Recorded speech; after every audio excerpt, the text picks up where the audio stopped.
Yeah, thank you, Rafaela, for your short introduction. And yes, I know we'll talk about physical education, and I will present initial results of a program for out-of-field teachers in physical education on diagnostic and promotion of basic motor competencies in children. I would like to start with a brief introduction. It is known that PE teachers and all teachers require professional competencies for their work in schools, and these competencies are acquired through university studies as well as through PD programs after they graduated. And also in recent years, digital transformation has been taking place in schools, and teacher education or it has been increasingly demanded. In this DIGCOMP edu model, you can see various digital competencies that educators and students possess or learn in their studies or also in PD programs like content creation, digital resources, differentiation, personalization in empowering learners, and so on. This one part is digital, part is uh, yeah we- is possible is important for our PD program I will present you today. Now I would like to briefly present what we know about PD and out-of-field teaching. It is well known that PD programs exist in several countries. Typically, these programs focus on secondary schools or secondary school teachers and the subject of mathematics and STEM. Overall, these programs are positively evaluated. And another point is that together with my colleagues, I was able to show that PD programs in physical education are rated better by in-field physical education teachers than by out-of-field physical education teachers. This indicates that we need a target group specific PD programs for out-of-field PE teachers. The PD program I would like to present you today has been developed within the framework of the Kompetenzverbund Lernen Digital, and specifically in the Competence Center for Music, Arts and Sports for the project Digital Competence Center for both basic motor competencies, so-called MOBAC DigiCo. The universities of Hamburg, Frankfurt and Flensburg have joined their forces to develop digitalization-related PD programs for PE teachers. The project is funded by the European Union and the German Federal Ministry for Education, Family Affairs, Senior Citizens, Women and Youth. The main focus of our project is to enable teachers, prospective teachers, to assess basic motor competencies accurately using digital tools. In this case, we have developed in a former project the MOBAC app to diagnose basic motor competencies. And based on these diagnostics, they will be able to plan lessons effectively and provided individualized support students. We have selected these goals because several studies shown that in-field teachers as well as out-of-field teachers face difficulties in accurately assessing students' basic motor competencies.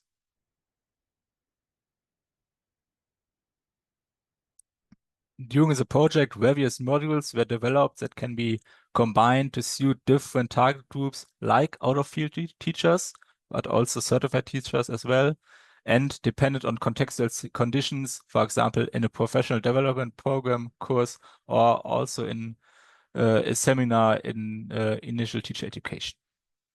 All modules can be integrated into blended learning courses, but also suitable for online self-study courses.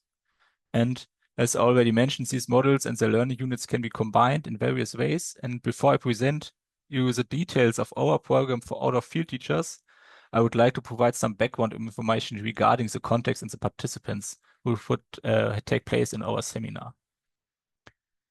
In Brandenburg, a federal state of Germany, the Ministry of Education, Youth and Sports, in collaboration with the University of Applied Sports Science and Management in Potsdam, offers an alternative pathway for becoming a qualified primary school PE teacher as part of a pilot project.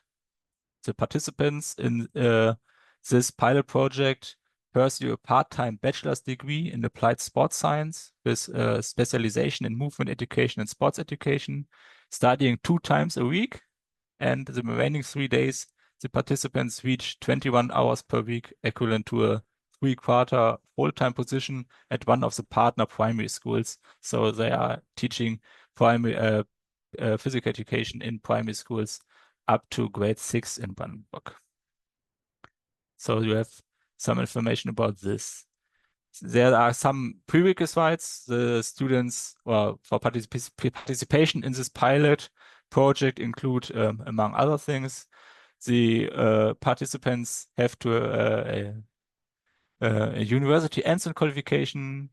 They have to have a C assistant coach license. They also, in their previous work, experience in working with children and adolescents, as well, that they have no university degree already completed yet. Let's see some of the prerequisites you have to know for this project. And here you can see our exemplary education offering we assembled from the various modules. Our seminar, our PD program was part of an elective module within the dual bachelor program I described before. And the course was conducted in a blended learning format.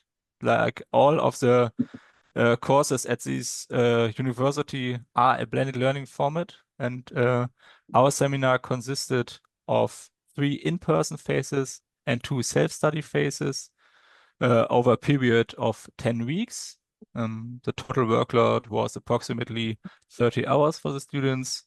And initially, in the beginning, the focus was on diagnosis of basic motor competencies with the mobile app, and afterwards, followed by modules on lesson planning and promotion of basic motor competencies, also by using our app.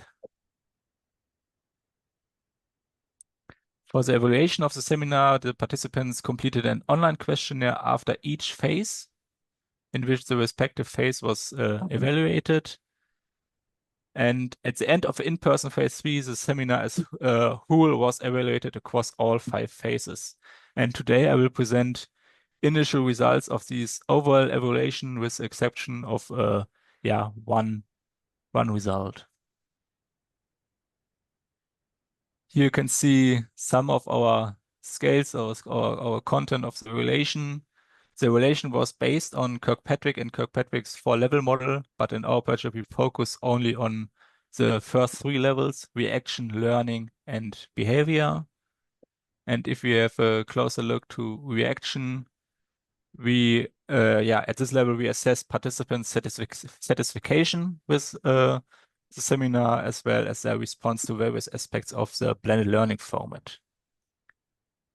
We now have a look on learning. Here we measured factors such as perceived usefulness and technological pedagogical knowledge.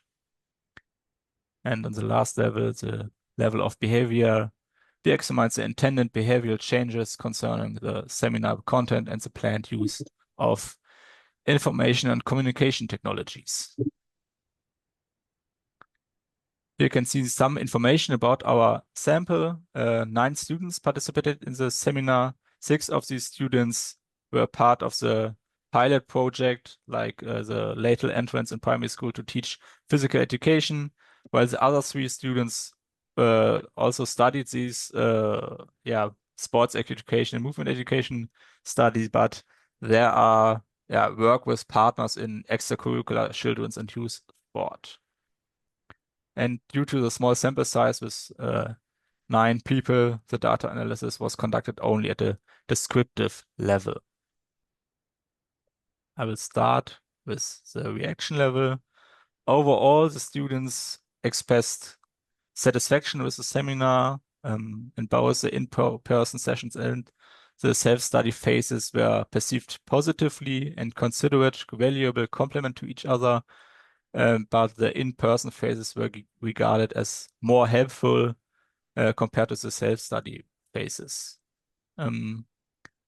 Overall, the participants who pursued the program or the pilot project through the alternative pathway to teach PE in primary school were more satisfied and perceived the in-person phases more positively compared to the irregular students. I use the AQ students, the alternative qualified students, in different to the regular students in this case. But there are no difference in the self-study phases. They are both evaluated at high with a mean value of 5.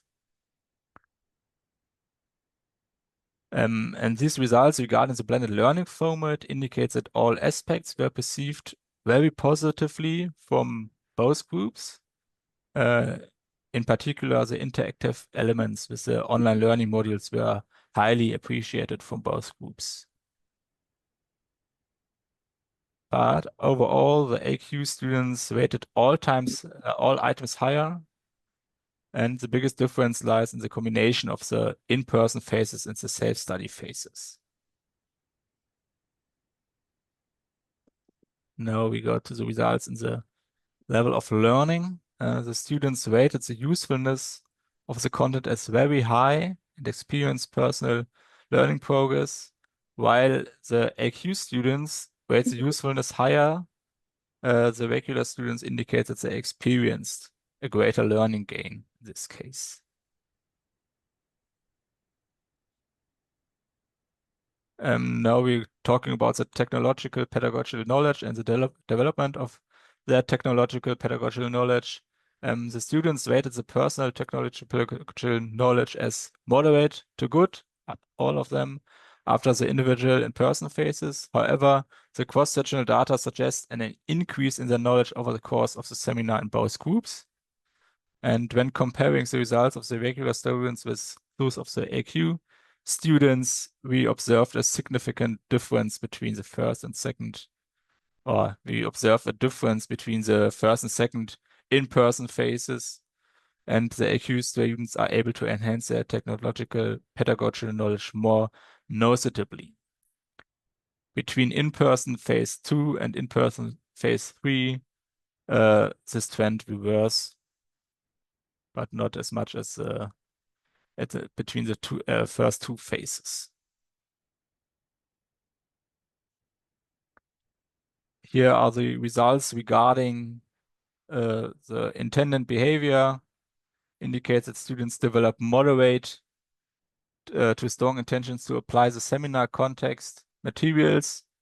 However, it's AQ students who are more inclined to use the mobile app both for diagnosing and promoting basic motor competencies. And if we talk about the use of, or the intended use of information communication technology, both groups plan to occur rather infrequently or occasionally these tools, and specifically the use of smaller devices like smartphones and tablets is more commonly considered than larger devices like PCs and laptops in both groups. Now, I come to the discussion. Overall, the results across all levels can be regarded as positive, and regarding our project objectives, the findings, particular at the learning level, indicate that participants achieved the intended goals, and on nearly all levels, evaluation by the alternative qualified students is higher than that of the regular students, which indicates that the content has been appropriately tailored to our intended group of these out-of-field PE teachers or prospective out-of-field PE teachers. There are also some limitations in our study, both at the learning and behavior level. It should be noted that the data reflect subjective perceptions and the intended behavior, not the behavior, the really behavior in PE lessons after our seminar. Furthermore, these are initial results, and further analysis are necessary to make more comprehensive statements. For example, examining the results from each individual phase could provide a more detailed picture to guide the further development of the PD program and helping us to refine our course. And it must also be acknowledged that due to the small sample size and the associated limitations in data analysis, only preliminary insights and indications can be drawn. And if we talk about the promotion of basic motor competencies on child level, it's important to clarify that within the scope of this project, we cannot demonstrate in extent to which our training courses influence the promotion of basic motor competencies, but this was never the aim of our project. Here you can see some of our next steps. In addition to conducting a repeated version of the seminar presented today, we will implement and evaluate our PD program with different target groups like students in initial teacher education as a self-study course, as well as in a blended learning course in different universities as well. We developed some PD programs for certified teachers as PD program they can do after school and so on. There are different ways now and to module of our module PD program.